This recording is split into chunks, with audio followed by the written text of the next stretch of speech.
Thanks, Mark. Really glad to be with everyone today. I'm Dre Rodriguez-Miller, and I am the leader for U.S. Assisted Support for QuickBooks. I have been with Intuit for almost 23 years. Please do not share in chat how old you were when I started Intuit. I've heard it all. But I am super excited today to spend the time to talk with Regina. We are excited to talk to the mastermind behind this incredible brand, to hear the story about how she came up with this and how she's moving forward. So as we celebrate Hispanic Heritage Month, I am excited to take a step back. Regina, please introduce yourself to our Intuit family. Tell us a little bit about yourself, your business, and we'd really love to hear the moment that you knew you wanted to start your business. Hola, everyone. Thank you so much for having me. It's an honor, Drea. Thank you so much for organizing this, for helping us amplify our message and our brands and our voices. I really appreciate it. Yo soy Regina, and I grew up in Mexico City, and I moved to Chicago 11 years ago, and I moved for law school. Never in my mind did it cross have a business or create something. I thought, if I find a job in the US, I'll stay. I found a job. I did immigration law for some years. But I do remember the experience that I had and what I felt the moment that I stepped foot in the US grocery store here in Chicago. And this was a US store. It wasn't a Latino or a Hispanic grocery store. And I was looking for Mexican food and products. That was the first thing that I wanted to find when I moved here. I didn't know at the time there was such a big Hispanic community in Chicago, but I went into the store and I went into the ethnic aisle, and I remember seeing all these brands that were showcasing Mexico and my cultura in a very stereotypical way. So I mostly found brands with sombreros, with indigenous women cooking on the front of the packaging. I looked at their ingredients, and most of them were artificial or doing the same thing over and over. I saw the snack aisle, and the only Mexican snack that I saw was tortilla chips. And I remember thinking, there's so many. There's so much more to do and ingredients to share. And my cultura is really not about that. There's much more than sombreros. And then I went to the produce section and I saw nopales. I don't know if anyone here is familiar with nopales, but it's the prickly pear paddle, a native crop of Mexico. You find it in Mexico pretty much in every mercado, on the sidewalk, on the streets, similar to how you find it in Arizona, in Southern California, and in Texas. Yes, Erika knows nopales. I love it. Whoever doesn't know, I have a baby nopalera. So this is a baby nopal plant. I mean, these are tiny paddles, but usually paddles grow as big as my face. Not a great reference. I'm 5 foot. I'm very petite, but they grow everywhere, and they're the most resilient plant. They can thrive in hot weather. They need very little water to survive. Because of that, they don't need any pesticides. And they have a big cultural significance with Mexico. They're part of our Mexican flag. They represent resilience because in the harshest conditions, a beautiful plant can grow and can thrive. Nopales synthesize carbon dioxide at night.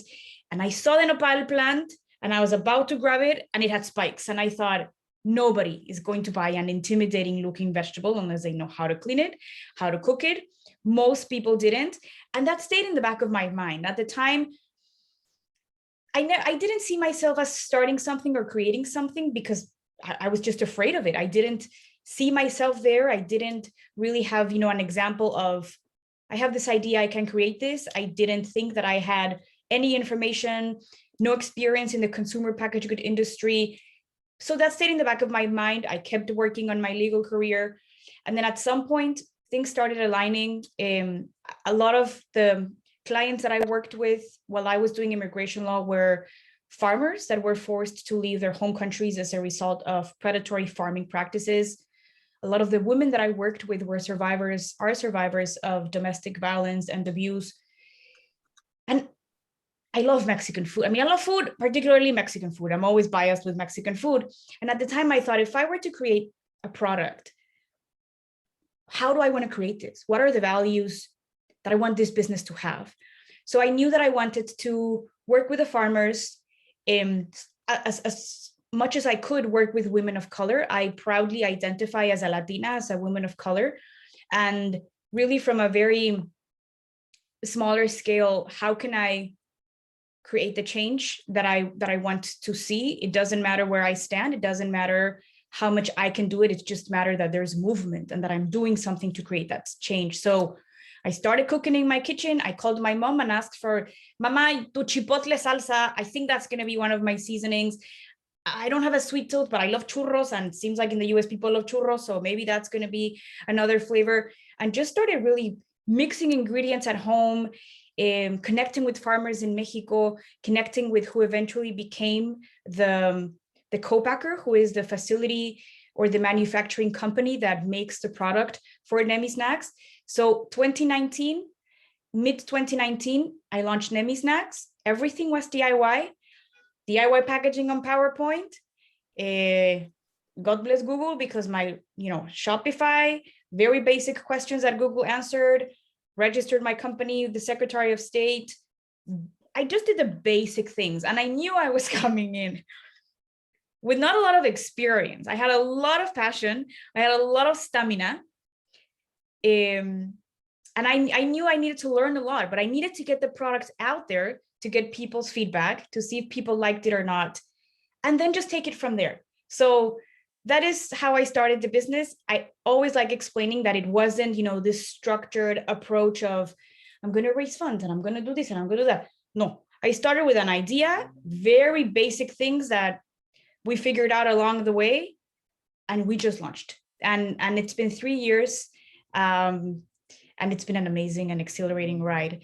And I'm going to now give it back to you, Drea, because I can just go and on, but I want you to continue. I have more questions, but Regina, it's amazing talking to you. Every time I do get a chance to talk to you, I get more and more inspired. And I know that I'm seeing our chat light up with people who are connecting with you. So we're so glad to have you here. Thank you. Tell us a little bit about what Nemi looks like today. Do you have a team, and how has things changed from 2019 now to 2022? Well, 2019, it was pretty much me all by myself. My family, they were super supportive. Everyone in my family is in Mexico City, but my mom her house was Nemi's warehouse. My sister, there's a photo that I have of everyone in my mom's dining room next to the kitchen, pasting labels front and back, because at the beginning it was just a plastic bag, front and back labels.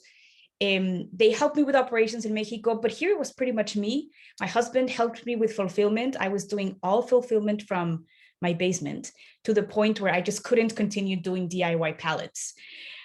And the stores were complaining about it because they were not very, very well done.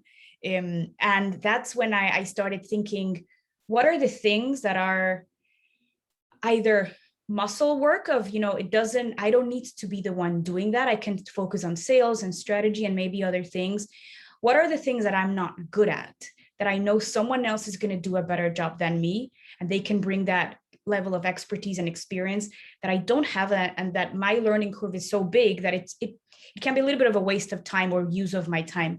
And we got a warehouse in June, and we transitioned all inventory. We moved it to our warehouse.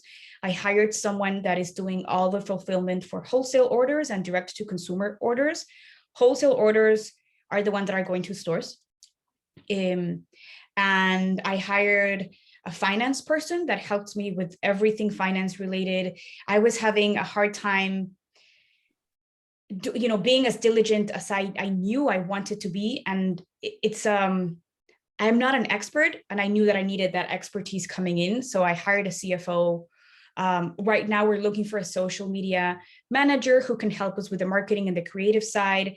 I looked for mentors because, I understood what I knew, but I also knew what I didn't know, and everything that I wanted to learn and improve and grow. So I hired, not hired, but I started working with some mentors that have been key in the growth that we've experienced so far. And who else?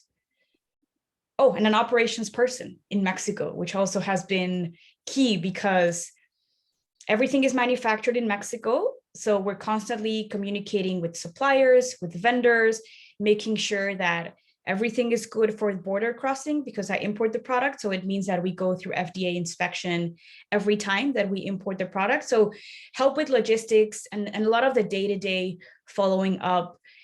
But that's today though. For 2 years, I didn't have that level of support. And it took time to get there, but I am very, very grateful with having people in my team that believe in the brand and that believe in the change that they can bring and create for the brand. So I'm very grateful for that. We're so excited for your success so far, and we know this is just the beginning. Thank you. Regina, when we were talking in our first time, you had a lot to share about how it was to be a Latina starting a small business. And I would love for you to share that with our Intuit audience, if you wouldn't mind.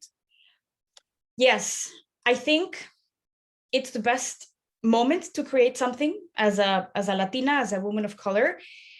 I didn't expect when I started to find the amount of support from other founders that were offering the resources, to find the amount of Latinas and Latinos that are in the consumer packaged goods space. And we're looking for, for those spaces of connection and sharing of resources. So many businesses that have accelerators, incubator programs in the consumer package space. For example, Target is one of them, DoorDash is another one, and they're literally creating incubator programs for consumer packaged owned businesses from minority owners, mostly BIPOC owned.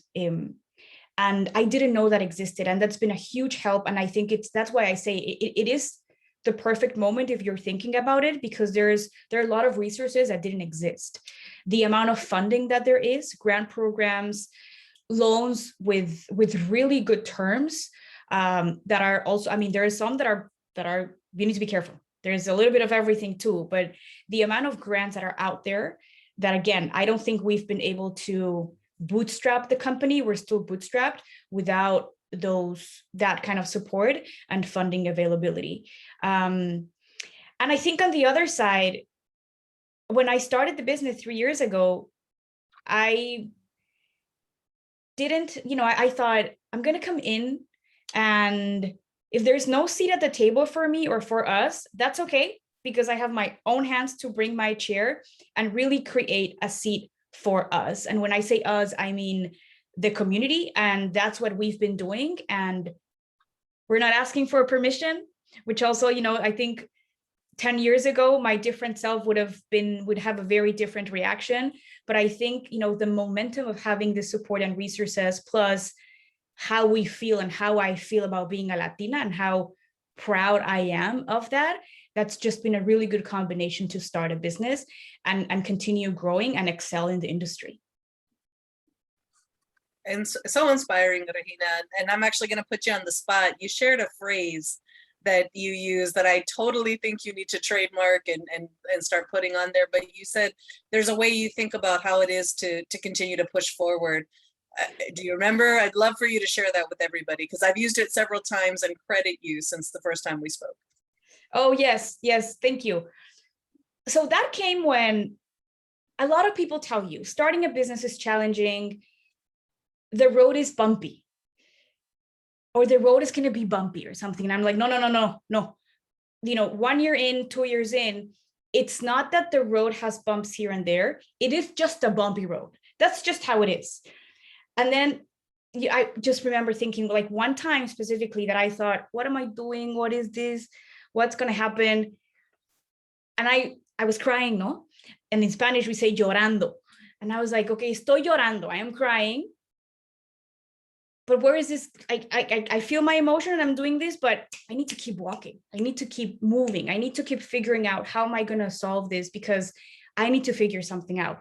So then I started just telling myself, caminando y llorando, no? You cry and you feel the feels and you find space for that, but you just have to keep walking. So caminando y llorando really became kind of like my mantra that I just tell myself when it's difficult or challenging times, of just keep walking. The solution will come. There are many alternatives, but just keep moving. I don't know if you can see all the love coming up through the chat, Regina, but people are inspired, and that's super. Oh. We're thrilled to be here. And one of the reasons, Regina, we wanted to highlight you and we wanted to showcase your snacks.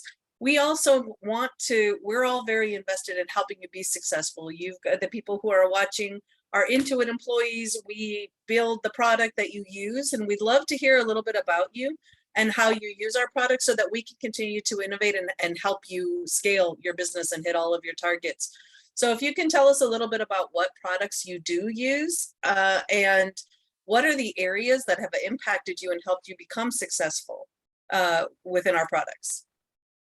Yeah, I think one of the first things, or something that I've realized, especially with women in the industry, is the two main reasons why we don't start a business. One is out of fear, and the second one is not having the information. And we hear all the time people say, information. I forgot it in English. Como knowledge is power. Mm-hmm. It is, as long as you know how to use that information. Otherwise, it's just information that we don't know how to digest and process. When I started, I did everything manually. I could have done it differently at the time, but I just didn't know better. And I really wasn't aware. For example, I didn't start using QuickBooks until later. All my invoices were done manually. I was following up with every account about payment. I had 5 different spreadsheets, one with cash flow, my balance sheet, my P&L. I was going through my bank account every week, trying to update those. So I had good information, but everything was spread out and it really wasn't efficient. And everyone told me, you need to use QuickBooks. You need to use QuickBooks. And I was like, yes, see, I'll get there. And then when I started using it and I started seeing, I can just get my information from my cash flow there. I can just go in and check my P&L. I don't have to follow up with the accounts about the money they owe or the invoices that I'm creating for them. I can track actually all the invoices and use it for my retail tracker for inventory, because I was having a lot of issues about selling out every month. So, out of all the information that it's offering, how can I use it? And it really simplified my time and my life. Also, I think if like me, I wasn't really coming in with a financial expertise, and the spreadsheets that I was using were not providing the data that it had. To me, it wasn't as accurate as with QuickBooks, right? Like the fact that I can connect it with my bank accounts, that everything is in there. Nothing happens in the business when it comes to sales that doesn't come from QuickBooks. So it really simplified the way that I conduct business. It helped also my consumers. And it really was for me in that area, night and day. I just wish I could have started, I would have started using it sooner. Well, we love to hear that we made it easier so that way you can continue to innovate. Regina, what's your biggest pain point right now? What keeps you up at night? How can we think about helping you continue to focus on the strategy and letting the business run? Thank you. I think the challenges that I have and I experience as I grow, challenges don't leave, they just change as you evolve. And right now it's been, for example, the delays with payment terms and with getting all these invoices paid. And actually, I think it was earlier this week or last week that I connected with Brittany here from Intuit, and I asked her, because I kept seeing this pop up about get paid up front on QuickBooks. And I use QuickBooks every single, like it's always open in my computer, in my tab. And I kept thinking, what if I'm having these challenges and this is really something that can affect my growth? Because if I don't get those invoices paid, we're not going to have money for inventory. And I have this bigger account that is going to have a significant, a bigger request for inventory. So how am I going to fulfill these POs? And initially I just went to, okay, I'm going to have to start fundraising. But then I took a step back and thought, what's the immediate alternative? So I started looking into PO financing.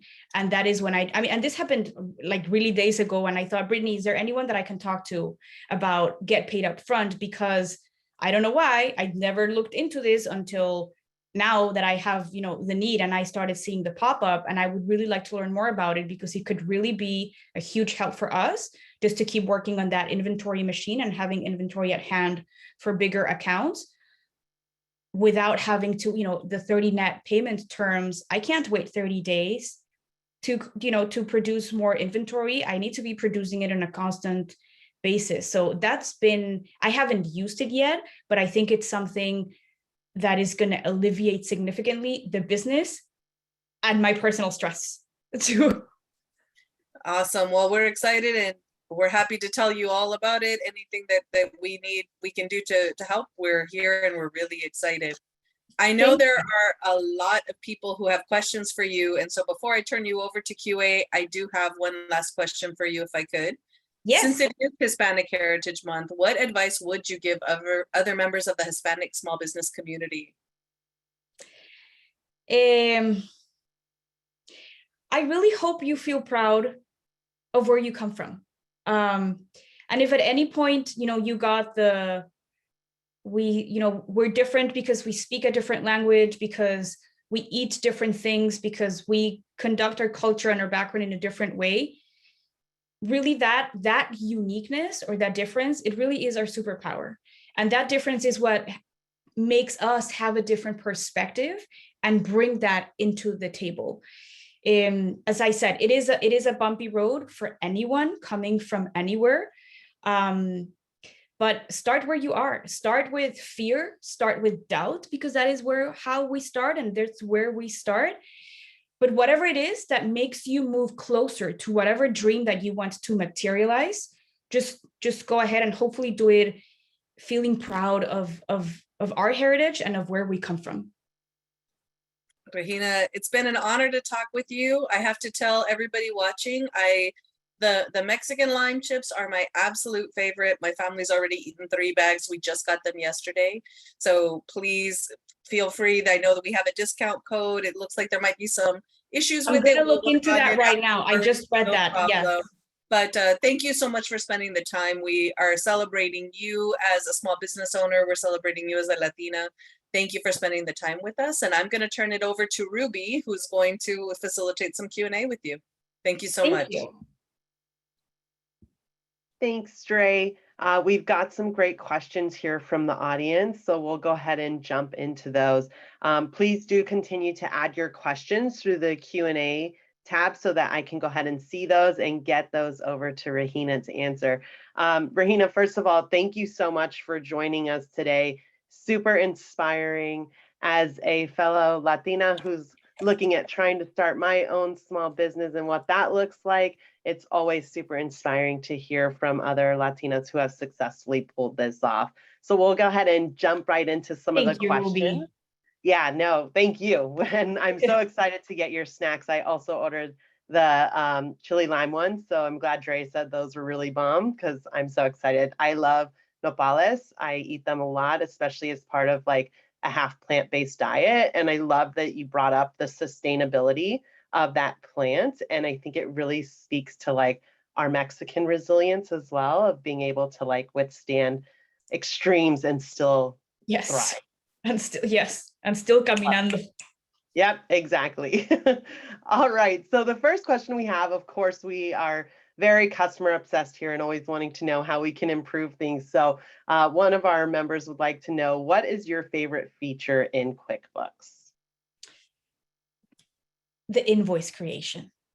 I just love how I can categorize everything and how everything is organized, and how can I optimize all the information that I have there. I love going in and just doing 2 clicks and looking at my cash flow, and then looking at my P&L and just having information that is readily available. I think those are my favorite features. That's awesome. Yeah, I'm glad to hear, because I know sometimes those types of things can be really tedious and time consuming. And so it's like, that's just time you get back. So glad those features are working well for you. We have a member who is located in the Chicago area, and they would love to know where they might be able to find your snacks locally. Yes. So in Chicago, we sell in Andersonville, Lincoln Park, Lakeview, South Loop, Uptown, Westtown. I have a store locator on my website, and they can go in there and look at the stores in Chicago. We're also at, I don't know if this person would mind sharing the neighborhood where they're at so that I can give the name of the store. Yeah, we'll go, if you want to go ahead and throw your neighborhood in the chat, we can see it, and then Rahina can go ahead and give you her expert advice of where to find Yeah. those. We're in Pilsen too. Awesome. All right, so someone had a question about like kind of getting started with the business and things around grants. So many people don't know that there are grants for starting a business. So how did you go about finding them? I first connected with a local food and beverage incubator. It's a nonprofit called The Hatchery here in Chicago. And that was kind of my first connection with the grants that were available. And then through them, I registered at Hello Alice.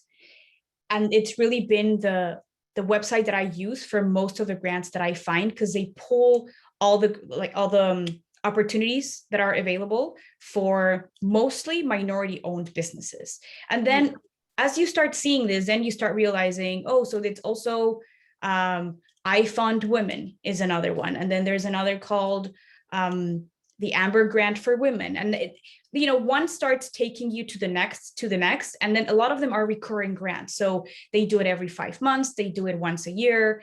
There's another one called Enthuse Foundation, and they're only supporting women-owned businesses. But if you go to helloalice.com, most of the grants for minority-owned businesses are going to be there. Awesome. Thank you for sharing that tip. And hopefully anyone here can share those with any small business owners they know of as well. Yes, Jody just posted it. Awesome. And it's a great resource. And actually, as of today, there are like 5 or 6 grants for women owned. So if anyone is thinking about them, we should all apply.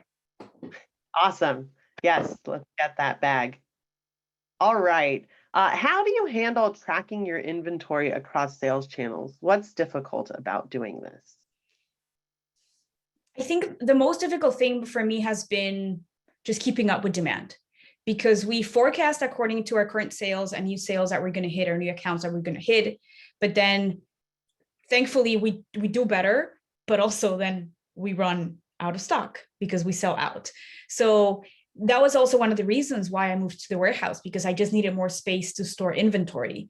And I knew that if I wanted to grow to a certain point, I needed to start having, that operational and logistics capacity of fulfilling orders. It's, if you are selling at your neighbor's store, they can be patient, they can be flexible.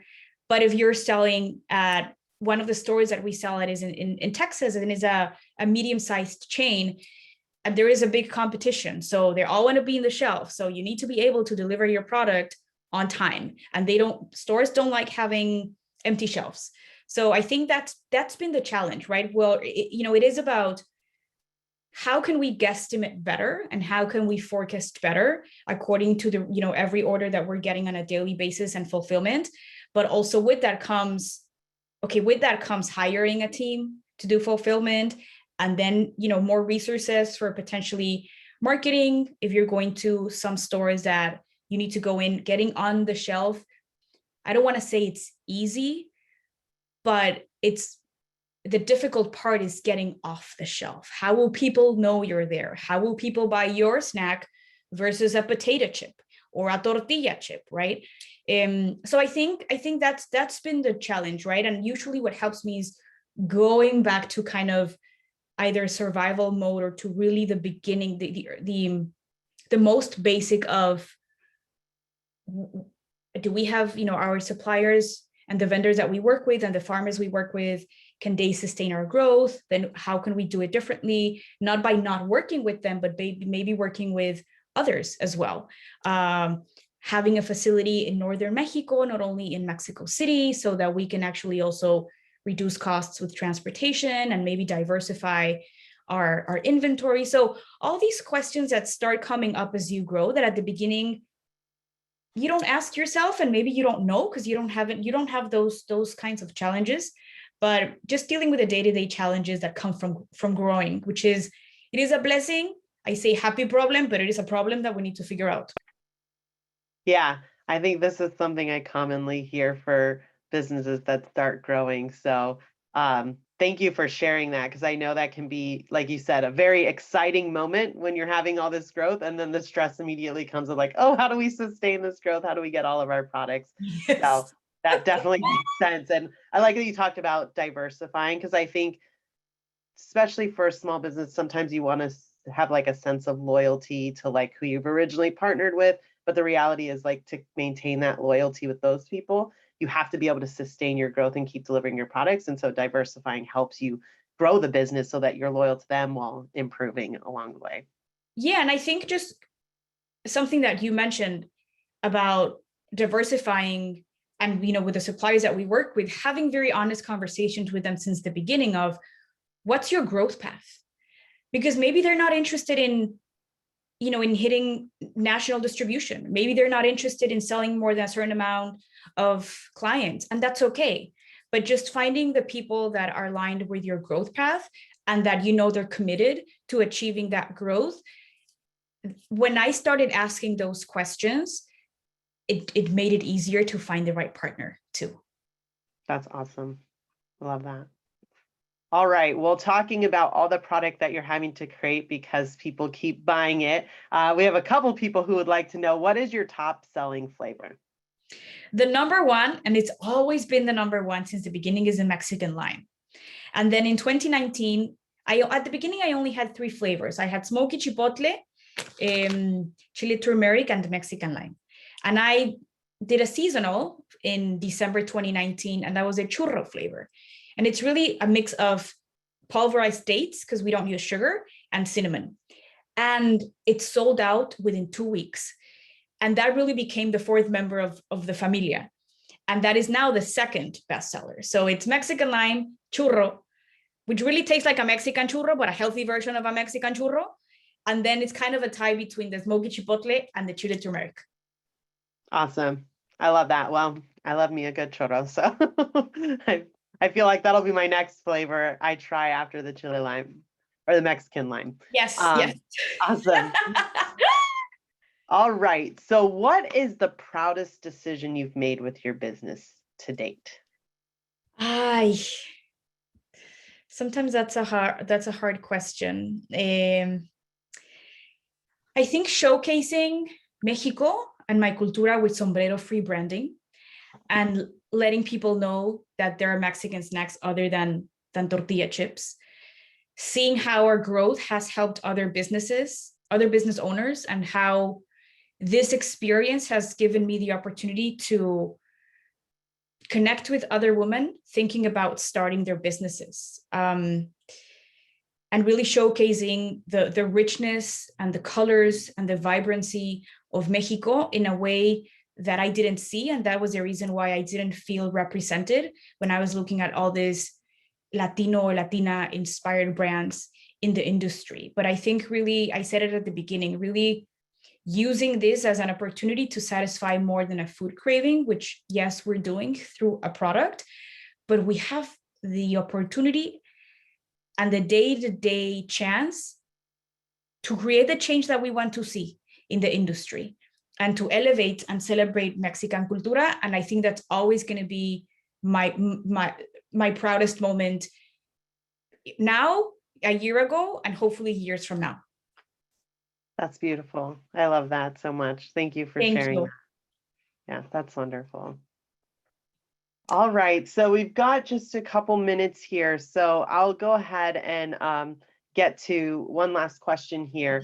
How do you connect with new customers and stay in touch with the existing ones? And what is the story that you want your customers to know?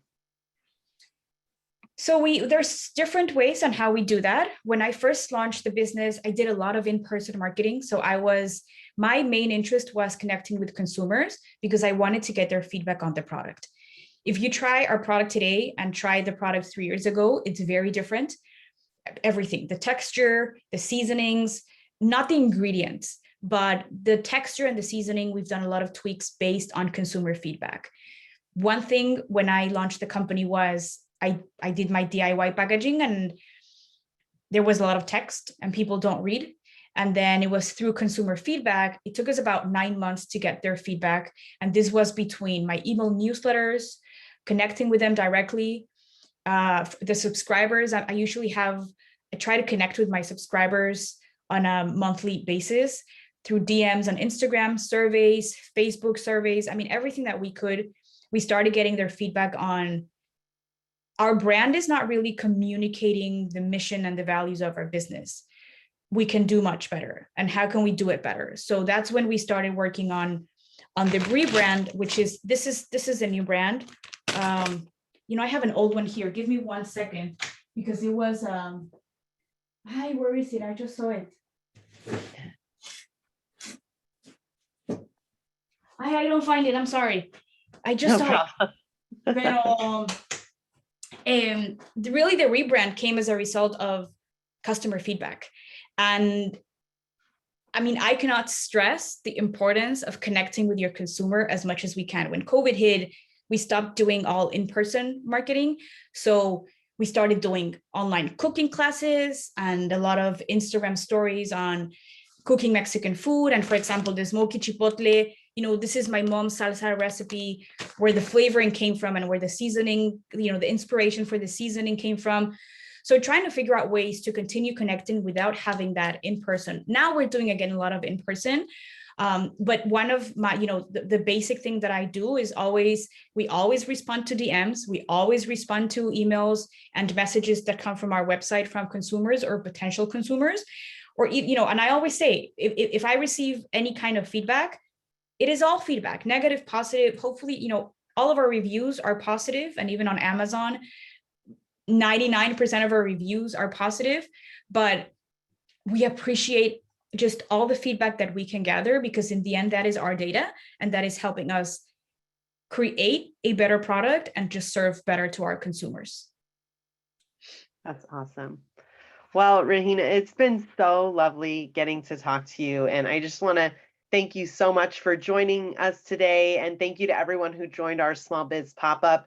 Please do fill in our survey today for this event to be entered in a giveaway that we're doing. So in addition to checking out Nemi Snacks and purchasing with the discount code, some of those of you who fill out the survey or ask questions will also be entered to win some snacks. And so, we're holding these on a regular basis to continue the goal of supporting small business and hear your stories. It's so inspiring to hear from people like you who are just representing the culture really well, and also bringing your love of your culture into the products that you're creating. So please, continue to reach out to us here as you use our products to help your business be successful. And just like you're looking for feedback on your snacks, definitely let us know where we have opportunities to make our tools work well for you, so that you can continue to pour passion into your business and keep growing.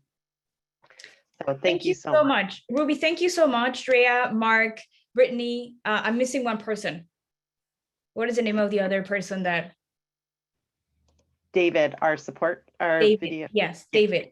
Thank you so much for, I'm honored. I really appreciate you providing a space again for us to share our story, to really help us celebrate and elevate Mexican cultura in the industry. And I really appreciate the support that you provide.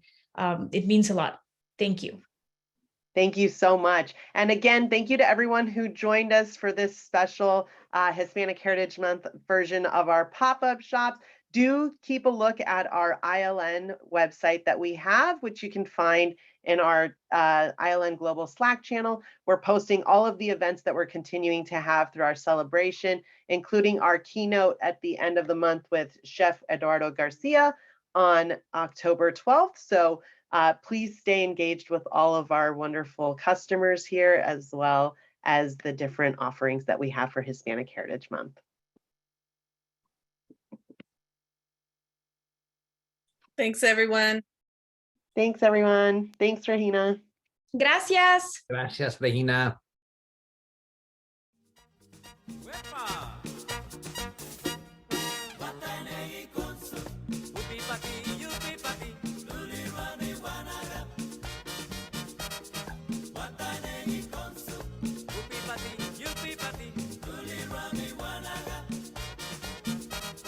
Watawinegi con su, Watawinegi guanaga, Watawinegi con su, Watawinegi guanaga. Si tú quieres bailar, sopa de caracol, guatanegui con su, yupi pati, yupi